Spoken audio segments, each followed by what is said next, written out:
Et je reviens toujours en ce lundi 25 mars 2024. J'espère que vous allez bien. Voilà. Donc, ce que je vais vous faire écouter, c'est à bien réfléchir. On en prend, on en laisse. Mais si on a un peu de jugeote, si on a un peu de logique et du bon sens, ça pourrait être un attentat sous faux drap, plus loin, popo. Hein. Voilà, je vais parler comme ça. Donc, comme par hasard, le fait que ce qui s'est passé malheureusement à côté de Moscou, parce que c'était, je ne sais plus si c'était à Moscou ou tout près, comment dire, j'en perds le fil. Eh bien, maintenant, comme je vous l'ai dit tout à l'heure, voilà, donc la France est donc, comment dire, est en urgence vis-à-vis d'attentats. Et bizarrement, je vous en avais parlé depuis longtemps, et pas très longtemps non plus aussi. Hein. Voilà. Donc, je vais vous faire écouter, donc, en ce qui concerne, donc, alors attendez, hop, l'analyse de l'attaque du Crocus City Hall de Moscou. Alors, écoutez bien, pour certaines personnes, vous pouvez prendre du recul, mais il est toujours bon à entendre ce que vous allez donc écouter, si vous le souhaitez bien sûr. Comme je dis toujours, c'est avoir aussi du bon sens et de la logique. Hein. Donc je ne suis pas complot-titiste, n'est-ce pas? Mais quand j'ai découvert ceci, j'ai fait mes recherches et je suis tombée dessus, quelque part, ça vous ouvre d'autres horizons. D'accord? Donc je vais vous souhaiter une bonne écoute. Ces bras cassés attendent pour se rendre où on les attend le plus, c'est-à-dire en Palestine occupée. Est-ce qu'il est plus logique que des soldats de l'État cosmique s'en prennent aux Russes qui les soutiennent ouvertement, ou bien aux sionistes qui massacrent dans le plus grand des calmes leurs frères depuis des mois? Ah mais non, suis-je bête, on ne mord pas la main qui nous nourrit. Jamais. Et vous allez rire, mais la seule fois que ce groupe s'en est pris à l'armée sioniste, c'était par erreur, et ils s'en sont même excusés le lendemain. Imaginez un peu le sketch, sérieusement. Allô, Shlomo, c'est Aziz. Ouais, on voudrait s'excuser auprès de la direction. Il y a Momo qui a encore fait le con avec sa Kalachnikov. Malheureusement, Samuel ne pourra pas être présent à la bar mitzvah de Simon. Le pauvre, c'est pas très beau. Allez, fais un bisou à Rachel. Soyons sérieux, mes amis. Même sur BFM, j'ai entendu un type dire que la revendication était plus que discutable. BFM, les mecs, le bureau des légendes. Comme je vous le dis souvent, il faut prendre du recul, beaucoup de recul. L'attaque en elle-même est grave. Voir des victimes, ce n'est pas beau. Mais nous devons dépasser l'événement et analyser avec lucidité. Et regardez, on va faire un truc extrêmement simple. On ne va même pas compliquer cette vidéo plus que nécessaire. Avant toute chose, je tiens à préciser que je ne suis en aucun cas le défenseur du clan Slipansky. Là-dessus, vous connaissez ma position depuis le début de ce conflit. Mais mes amis, j'aimerais qu'on m'explique comment il est possible dans une ville comme Moscou de passer 18 minutes à tirer sur des civils alors qu'une personne qui oserait se balader dans ce même secteur avec une affiche en main, même si cette affiche est complètement blanche, sans slogan, se ferait arrêter sur le champ. Mais dans ce même secteur, on pouvait voir ce type par exemple qui se dirigeait vers le bâtiment en question avec une arme à la main. Le reste du commando est arrivé sur place avec cette Clio symbole vraiment cramée. Et encore une fois, dans cette zone qui, comme vous le voyez ici, se trouve à tout juste 10 minutes du Kremlin, où aucune vague n'est tolérée. Aussi, j'aimerais attirer votre attention sur le fait que pas loin du City Hall, mais vraiment dans le même quartier, vous pouvez voir ici que se trouve un bâtiment officiel qui n'est pas n'importe lequel. C'est juste le bâtiment du gouvernement de Moscou qui abrite tous les ministères du gouvernement. Qui peut croire que dans une zone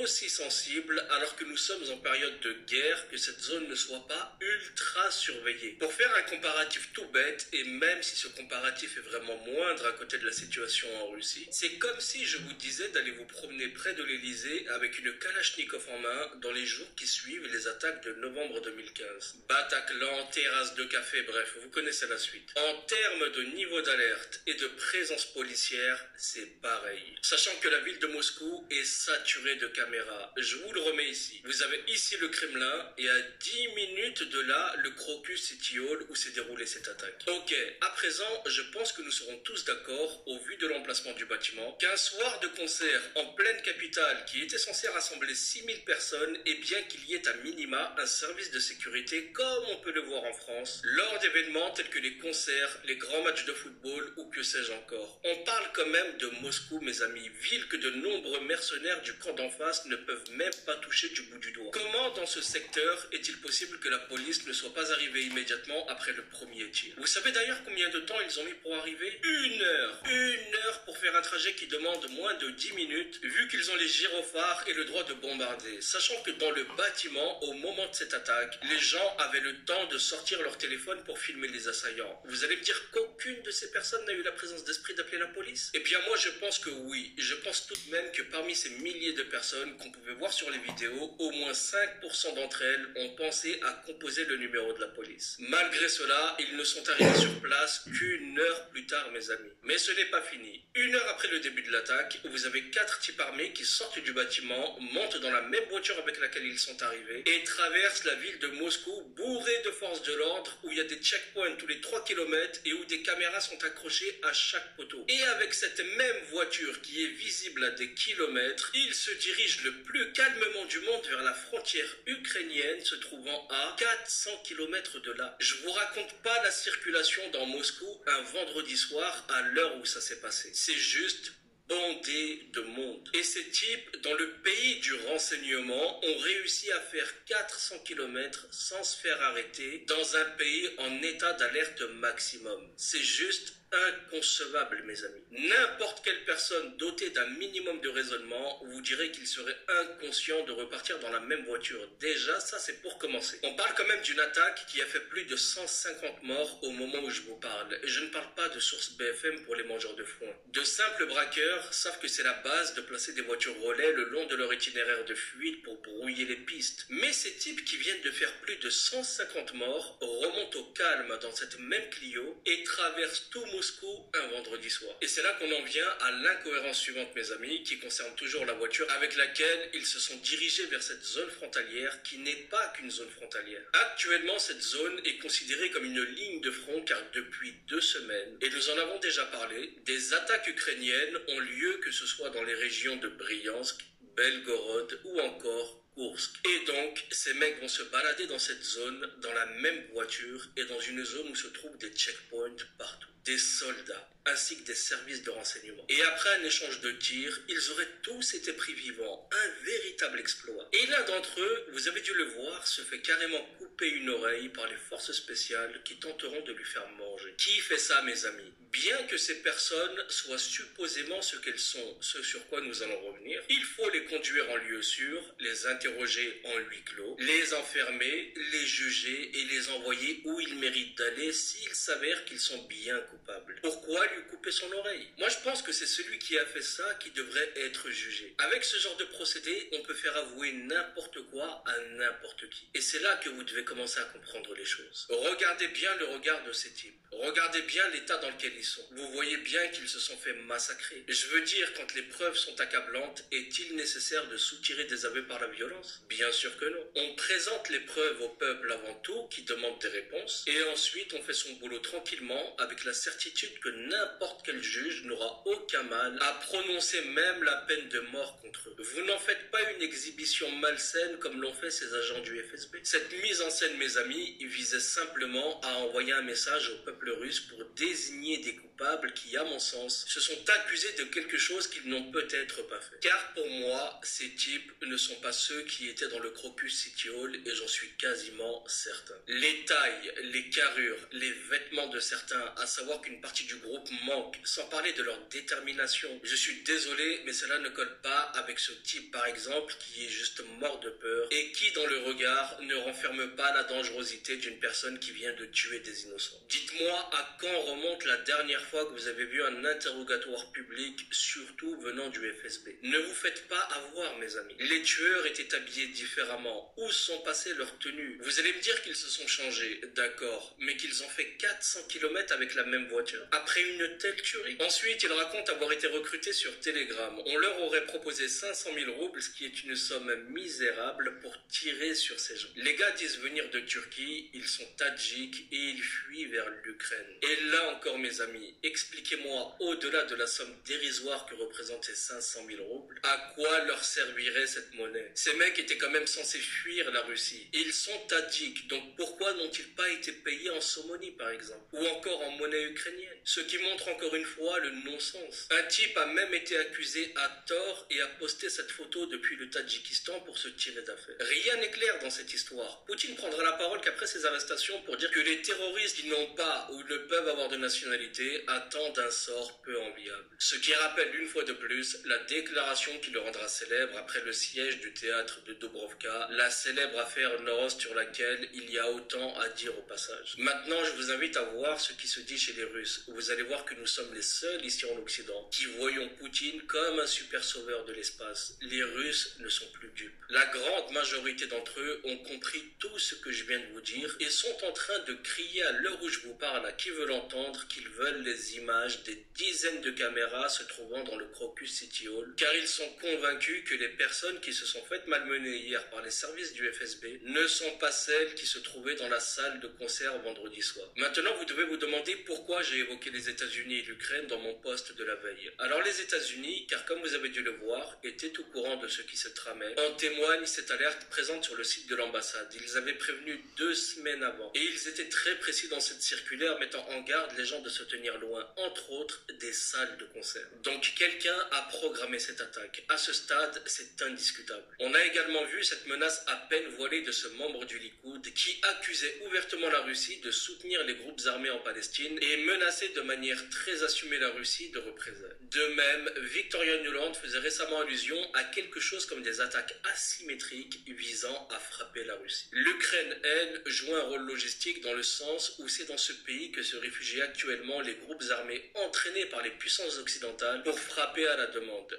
Voyez-vous, nous pouvons les nommer de manière plus cohérente, car ils ne sont ni plus ni moins que ce que je viens de vous décrire. Une création du gouvernement Obama, et c'est Trump qui le dit. Cette opération a été orchestrée par des pros. Les types qui ont commis cette attaque étaient parfaitement coordonnés, expérimentés. Ils avançaient avec calme et confiance, sans peur. Cela donnait même l'impression qu'ils n'étaient ni pressés, ni effrayés. Les Russes étaient au courant de tout, encore une fois. Il suffit pour cela de reprendre la dernière réunion du FSB, durant laquelle Poutine a été informé de ces menaces terroristes qu'il a préféré balayer d'un revers de la main, disant grosso modo qu'il ne céderait pas au chantage de l'Occident. Et pour être objectif, les Ukrainiens n'avaient aucun bénéfice immédiat à tirer d'une telle attaque, car cette situation n'a fait qu'encourager la Russie à intensifier ses actions militaires, offrant à Poutine une plus grande marge de manœuvre pour escalader le conflit vers une guerre totale. Par exemple, cela leur a permis de bombarder depuis vendredi soir des cibles infrastructurelles critiques, ce qui a plongé une partie de l'Ukraine dans l'obscurité. Des infrastructures qu'ils avaient laissées intactes auparavant. Et là où vous pouvez voir que les Russes jouent un jeu trouble, c'est que cette attaque est arrivée juste après une déclaration du Kremlin annonçant un état de guerre total, ce qui soulève des interrogations quant à la planification et le timing de l'attaque. C'est pourquoi Alors, il y a marqué la Russie en état de guerre. Le Kremlin cherche à faire peur aux Occidentaux. Les amis, on n'en parlait pas plus tard que dans la dernière vidéo, il faut faire très attention avec les déclarations qui fusent, d'un côté comme de l'autre. N'oubliez jamais le 31 août 99, c'est suite à 5 explosions en Russie qui entraîneront la mort de 300 personnes que les Russes feront porter la responsabilité aux Tchétchènes et lanceront l'invasion de la Tchétchénie le 1er octobre suivant. Rappelez-vous également du massacre de Beslan en Ossétie du Nord en 2004 avec la prise d'otage d'un millier d'enfants et d'adultes qui au bout de 3 jours et après une explosion de qui vous savez, les preneurs d'otages ont tiré sur tout le monde. En bref, un massacre. Tout ceci ne sert que les intérêts de Poutine de manière indéniable. Ces événements arrivent toujours en période d'élection et dire ceci, ce n'est pas reprendre le discours occidental. C'est un fait. Permettez-moi donc d'avoir de gros doutes concernant ces nouveaux événements et croyez-moi que dans les heures, les jours à venir, nous allons en apprendre des vertes et des pas mûres. Ce qui, je l'espère, ouvrira davantage les yeux de ceux qui attendent désespérément l'homme-providence. J'aurais pu dire tellement de choses encore concernant ce pseudo-état cosmique, mais ce n'est même pas nécessaire. Donc voilà mes amis. Donc voilà. Alors, on en prend, on en laisse, comme je le dis habituellement. Mais bon, si on a un peu de bon sens et un peu de logique aussi, ça laisse quand même à réfléchir à ce que nous avons entendu ensemble. Donc voilà. Alors, en ce qui concerne les attentats, je le sens comme ça, hein, sans les oracles, mais au petit matin, j'ai fait un drôle de rêve. Voilà, et c'est rare quand je me rappelle, hein. Donc alors je ne sais pas si j'étais dans un train ou dans un métro. Donc je me vois assise, j'avais une petite valise quand même. Et puis tout d'un seul coup, ça s'est arrêté net. Je n'ai pas vu qu'il fallait descendre. Je devais descendre à cet arrêt. Et puis donc, je me suis rendue vers la porte où, comment dire, où l'on descend. Et puis je n'avais pas pris ma valise. Donc j'ai voulu la reprendre. Et là, il y a plein de gens qui sont passés pour sortir, bien sûr, avec leur valise. Et vous savez comment ça se passe dans les trains ou dans les métros, surtout dans les trains. Vous avez très peu de passages donc au milieu, hein, puisque vous avez des sièges à droite et donc à gauche aussi. Et c'est quand même assez bizarre parce que je ne me suis pas vue donc sortir de ce train. Je ne me rappelle plus. Et c'est là que je me suis réveillée. Donc, est-ce que ça a un lien aussi avec peut-être un métro, où il se passerait quelque chose dans un train ou dans un métro? Je ne sais pas. Je me pose des questions, voilà. Mais de toute façon, je vois d'autres attentats. Rappelez-vous aussi, je vous ai parlé aussi donc de la France aussi, hein. Voilà, j'avais dit avant ou pendant les JO. Donc, il y a très peu de personnes qui disent qu'il n'y aura pas de JO. D'autres qui disent qu'il y en aura, mais ça se passera très très mal, hein, voilà. Je ne vais pas vous faire de dessin. Donc, pour Cathy, oui, il y aura encore d'autres attentats, malheureusement. Voilà. Donc, je ne sais pas ce que vous en pensez. Alors, si vous voulez, si vous souhaitez mettre des commentaires, c'est comme Marivonne qui m'a mis un commentaire que j'ai épinglé, donc ce matin, où les mots sont hachés, parce qu'il faut faire très attention à ce que l'on dit. Voilà, j'espère que je n'ai rien oublié. Donc, je reviendrai donc ultérieurement, parce que cette semaine, je suis quand même assez prise. Voilà, voilà. Et puis, écoutez,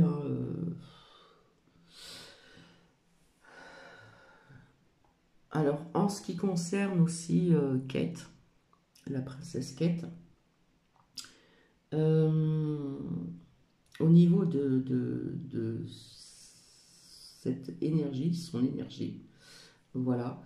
Donc, je ne vais pas vous faire de dessin non plus, mais bon, en ce qui concerne aussi, j'aurais dû le faire à part, le roi Charles, nous savons très bien qu'il est malade, hein, donc un jour ou l'autre, il va partir. Voilà, voilà.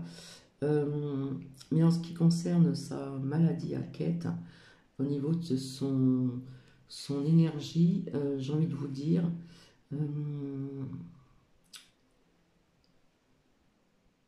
quelque part, on se soigne, bien sûr, il va y avoir une finalité, voilà. Quelque part, pour cette dame, c'est une grande, comment dire, responsabilité aussi, donc pour ses enfants et sa famille, bien sûr. Voilà. on sent bien sûr cette capacité de s'en sortir aussi. Il y a comme une fin d'une situation, comme une grande transformation, hein. Et puis vous savez très bien que quand on a un cancer, je suis bien placée pour le savoir, puisque je me suis occupée de ma mère il y a quelques années en arrière, si ça fait pas 11 ans, un cancer du sein qui s'est généralisé.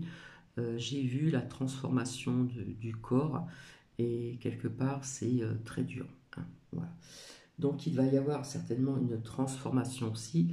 Donc si ce cancer est pris à temps, tant mieux.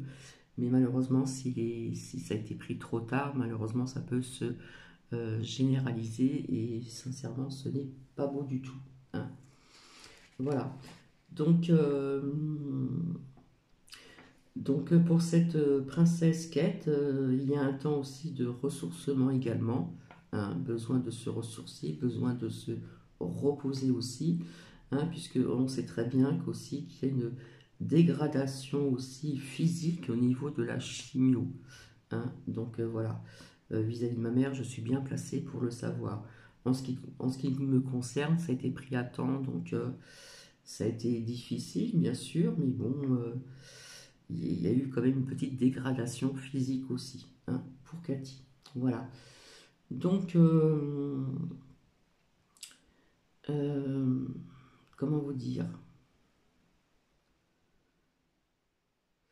Alors, je ne sais pas si je vous l'avais dit, mais j'avais vu il y a quelque temps de ça un décès au niveau de la couronne aussi, hein, il me semble, d'Angleterre. Voilà. Bah, écoutez, voilà ce que je voulais vous dire. Et donc, je vais donc vous laisser et puis vous souhaiter donc une très belle journée. Alors ici, nous avons là un beau ciel bleu, pas de traces de chemtrail, voilà. Par contre, à Chalon, hein, pas très loin d'ici, il y en a toujours, hein. Alors quand on dit qu'il y en a qui nettoient le ciel, je veux bien, mais enfin bref, hein. Donc voilà. Donc ici un beau ciel bleu, je pense que ça va durer dans la journée, voilà. Des températures quand même qui ont baissé le matin, mais bon, on se couvre et voilà. Bah, les giboulées de Mars, hein, qui sont parfois reculées en avril, puisque maintenant nous n'avons plus de saison, hein. Un matin il fait beau, l'autre voilà. Donc ici pas trop de grêle, encore de grêlons. On peut avoir du soleil puis d'un seul coup de la pluie, donc ça fait partie des giboulées de Mars qui peuvent durer des fois jusqu'en avril. Et on dit toujours en avril, ne te découvre pas d'un fil. Voilà, voilà, voilà.